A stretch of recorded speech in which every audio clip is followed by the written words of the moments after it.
आणि यानंतर पुण्यातून एक धक्कादायक बातमी समोर येते। काचेच्या तुकड्यानं विद्यार्थ्याचा गळा चिरल्याचा प्रकार घडलाय। पुण्याच्या हडपसर मांजरीमधील शाळेत ही सगळी घटना घडली आहे। 9वीच्या विद्यार्थ्यांमध्ये किरकोळ कारणावरून वाद झाला। 14 वर्षीय मुलावर हडपसर पोलीस ठाण्यात गुन्हा दाखल झालाय।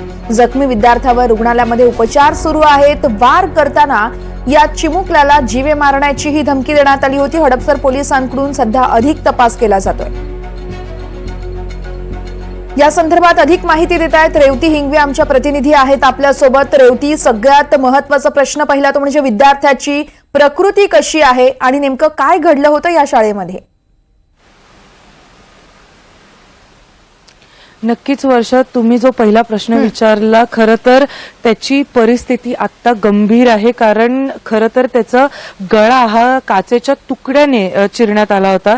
तर हा सगळा प्रकार झाला एका हडपसर मधल्या शाळेमध्ये, जिकडे वार्षिक समारंभ म्हणजे आपण ज्याला अॅन्युअल गॅदरिंग म्हणतो त्याच्या आयोजनाच्या वरनं हा किरकोळ वादावरून हा सगळा प्रकार झाला। जेव्हा ते दोन मुलं काहीतरी चर्चा करत असतील आयोजनाबाबतीत, तेव्हा त्यांच्यात हा वाद झाला आणि जेव्हा जो जखमी मुलगा आहे तो वर्गातच बसलेला होता, पाठमोरी होता, तेव्हा ज्यांनी वार केला, जो 14 वर्षीय मुलगा आहे, तो मागून आला आणि त्याच्या काचेच्या तुकड्याने गळा चिरला। हा सगळा प्रकार जेव्हा वर्गातील काही मुलांनी बघितला ते घाबरले आणि जेव्हा त्यांनी शिक्षकांना सांगितलं तेव्हा जखमी मुलाला ताबडतोब रुग्णालयात दाखल करण्यात आलं। खरं तर त्याची प्रकृती आता गंभीर आहे। हा सगळा प्रकार एकंदरीत लक्षात घेता की नक्की ही जी युवा पिढी आहे किंवा आत्ताची जी पिढी आहे ती कुठल्या मार्गाने चालते। कारण हे आयोजनावरनं एवढ्याशा कारणावरनं ही एवढी मोठी गोष्ट होणं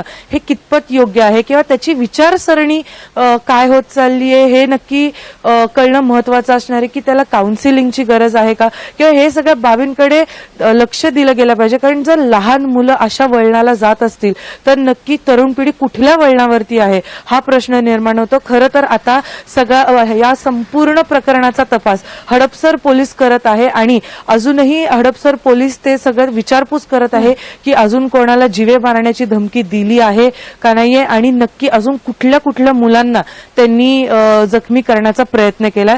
तर आता सगळं तपास झाल्यानंतरच काय नक्की तो प्रकार होता, अजून कोणाला धमकवण्यात आलंय की नाही, हे सगळं निष्पन्न होईल। वर्षा, निश्चितच रेवती, या संदर्भातले प्रत्येक अपडेट आम्ही तुमच्याकडून जाणून घेत राहू। तुर्तास धन्यवाद तुम्ही दिलेल्या माहितीसाठी।